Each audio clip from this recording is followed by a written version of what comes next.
ICC reaching out to BCCI and talking about, criminalizing match fixing in India, having a law for it, pushing the government to have a law for match fixing.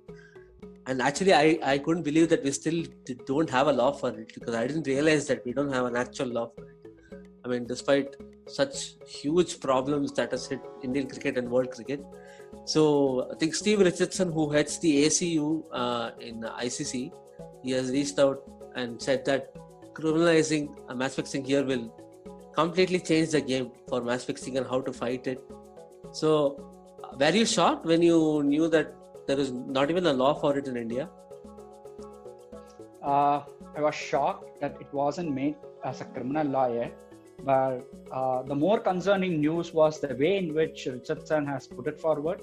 He said there are 50 cases that ICC is currently investigating on, and majority of them are related to offenders who are in India. Offenders meaning the bookies, whoever is involved.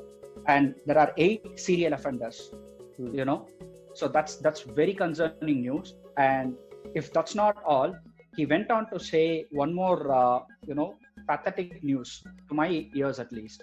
He said he is worried about giving those names to BCCI or to Indian police because he feels Indian police is tied with one hand behind their back, in fact 2 hands behind their back, because it's not a criminal law, and all those 8 people are going to escape one way or the other. So he doesn't want to give those names out, because at this moment of time, giving those names out is like a free ticket for them. They will escape once they get into the Indian law. So they are holding those names, and they couldn't flush out what is happening. Right. So we always say this, right? One of our neighboring country is where all these things happen, and those players are the one who are always content. But it looks like the bookies hub is in India, but BCCI is paying our players and they're taking care of them well, at least last 10-12 years. They don't want to get associated with any of this tainted activities. They are economically stable, all the players are. But there is a neighboring country which is very close by, and that particular board is not financially strong enough, and those players are lured into it. And it seems like their careers are getting spoiled. And at the end of the day, the people who are doing it are present in our country. So BCCI cannot act as if it's falling in their deaf ears. What will the fans think if it becomes a bigger concern? They shouldn't lose hope on cricket, right? You and me are watching this game. Suddenly, if we feel like, okay, which game I am watching?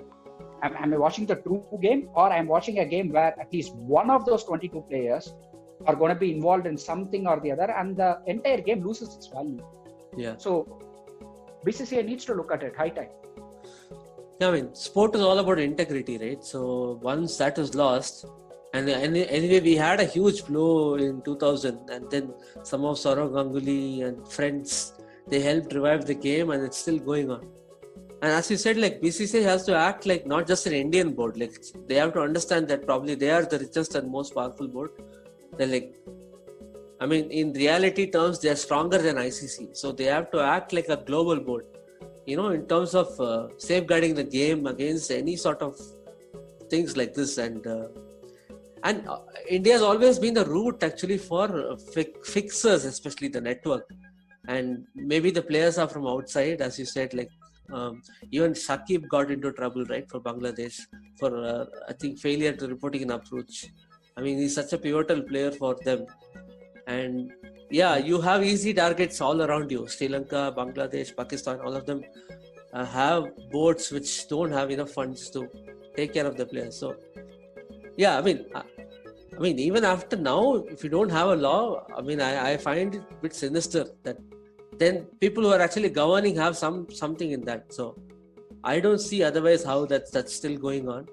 But anyway, that's a mucky area. I don't want to go deep into that.